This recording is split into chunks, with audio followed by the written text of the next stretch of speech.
بسم اللہ الرحمن الرحیم۔ ناظرین السلام علیکم۔ YouTube news channel Kharian gazette میں ہوں گل بخشال میں۔ آج کا کالم بعنوان کھاریاں شہر کے زخموں پر مرہم رکھتے ہیں۔ ظہور الہی اسٹیڈیم میں سالٹ ویسٹ مینجمنٹ کی تقریب میں گوجرانوالہ ڈویژن کے کمشنر نوید احمد شیرازی نے کہا کہ گجرات اور کھاریاں میں صفائی کو بہتر بنانے کے لیے سالٹ ویسٹ مینجمنٹ کی زیر نگرانی روزانہ کی بنیاد پر صفائی کی مہم جاری رکھی جائے گی۔ اس موقع پر ڈپٹی کمشنر گجرات صفدر حسین ورک بھی تشریف فرما تھے۔ کھاریاں شہر کے شہریوں کو اس بات کی خوشی ہے کہ کمشنر گوجرانوالہ ڈویژن نوید اختر شیرازی کو یہ احساس ہے کہ کھاریاں میں بھی صفائی کی ضرورت ہے۔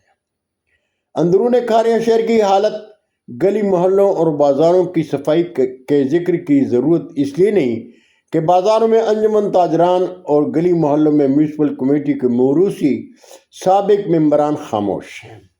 کھاریاں شہر میں 2 پریس کلبوں میں اخبار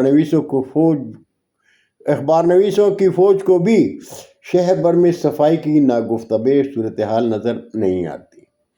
میونسپل کمیٹی کے چیف آفیسر بھی جانتے ہیں کہ ان کے خلاف جو آواز اٹھتی ہے ایڈمنسٹریٹر صاحب اسے دبا دیتے ہیں، لیکن اپنا ضمیر نہیں مانتا۔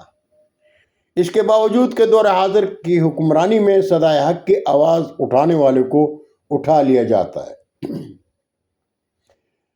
کمشنر گوجرانوالہ ڈویژن نوید اختر شیرازی صاحب گوجرانوالہ سے سرائے عالمگیر تک جی ٹی روڈ کے اطراف میں آباد شہروں میں کھاریاں واحد شہر ہے جس کا چہرہ صفائی کے حوالے سے انتہائی بدصورت ہے، اور رہی سہی کسر سروس روڈ کے نام پر ہونے والے بونڈے مذاق نے پوری کر دی ہے۔